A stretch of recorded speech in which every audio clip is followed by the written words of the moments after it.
You start treating Torah like that, where I have to learn just like I have to breathe. Just like I won't go a day without breathing, I'm not going to go another day without eating. And I'm not going to go another day without learning Torah. You start treating the Torah like that, you have a chance to succeed.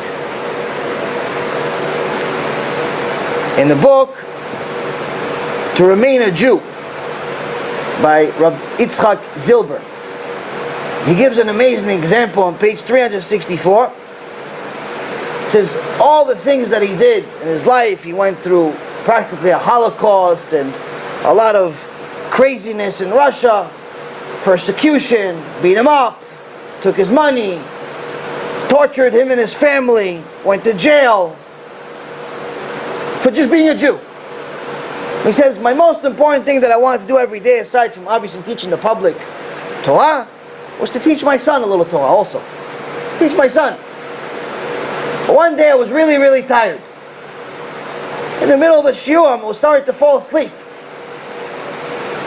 So I fall asleep in the middle of a shiur. Get tired. It's 12 o'clock at night. I fall asleep.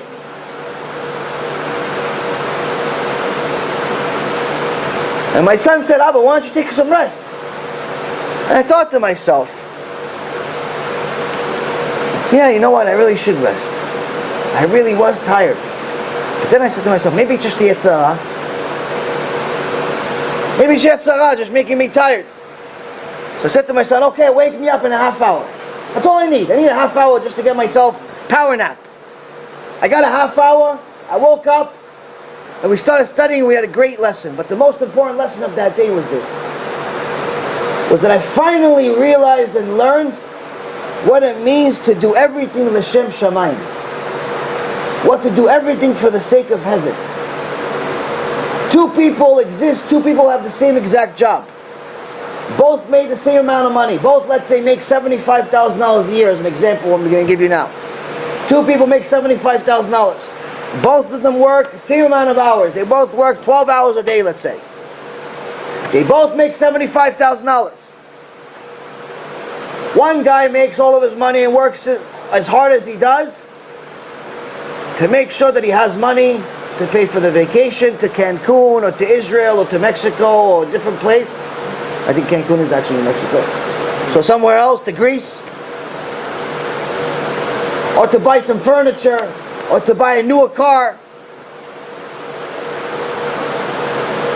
The other guy, he makes the same amount of money, same amount of work, same amount of effort, but he works this hard so he can afford to give his children Torah education. They go to a good yeshiva where the teachers are kosher and they're not beating up kids like we hear every other day. Kosher teachers, kosher teachings, not boys and girls separated. Real yeshiva, like it's supposed to be. And then he has extra money to give some tzedakah for people that are in need. And he has some money to help other souls come back to Hashem. Do some kiruv. Now both people make the same amount of money. Both people work just as much. They both work 12 hours a day. They both make $75,000. But when they both arrive to Shamayim, their schar is worlds apart. The one that made $75,000 for the vacation and the furniture and the car and all the stuff that he had, they say that, what did you do in this world? And he says, listen, I worked, and I worked. So how much Torah did you learn? No, not so much. Maybe like 15 minutes a day. Okay, so you have 15 minutes a day times 100 years. That's what you have.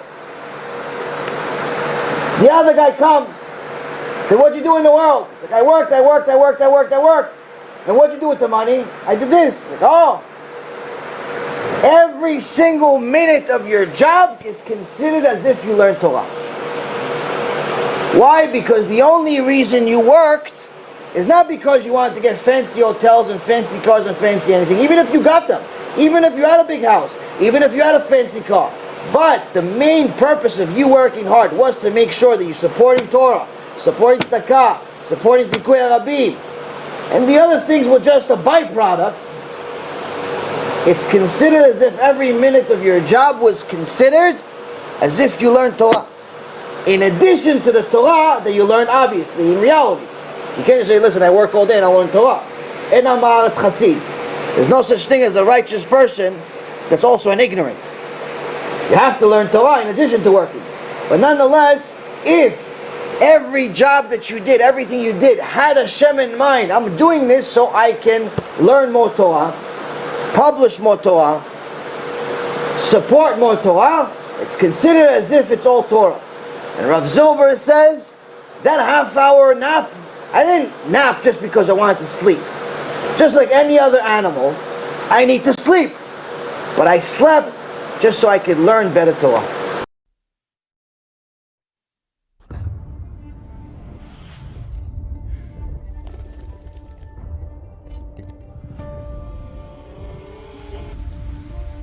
To buy up, the bottom line is that these two companies have a huge opportunity. There are only two companies in an entire sector.